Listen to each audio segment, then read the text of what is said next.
Washington's new millionaires tax is now at the center of a major political fight. Amid an effort to repeal the new law, Governor Bob Ferguson helped launch a campaign to keep it in place yesterday. The governor argues the money will help support schools and working families, but opponents say the tax is unconstitutional. As Alex McClune from our Seattle sister station reports, billions of dollars in state revenue are now at stake.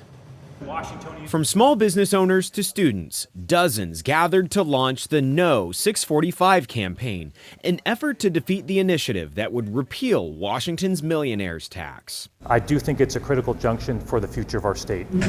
Governor Bob Ferguson signed the tax into law this March. It'll help pay for programs like universal school meals, the working families tax credit, child care, and small business tax relief. 3 months later, opponents of the tax gathered enough signatures to potentially put it to a statewide vote this fall. Nonprofits, students, and small business owners like Matt Hipp back the governor, who says repealing the tax would hurt small businesses getting off the ground. If Initiative 645 passes, it's only going to make them worse, because it's almost certain it's going to be taking money out of our pockets. Let's Go Washington and founder Brian Haywood is looking to repeal the tax. In a statement Tuesday, Haywood called the millionaires tax unconstitutional and said it could eventually expand to more state residents, like a statewide tax. Haywood also accused state leaders of using new revenue to grow government spending. That revenue is going to go back into working families, to small businesses for tax breaks. So that's how we're going to utilize those dollars to build up our K-12 education system.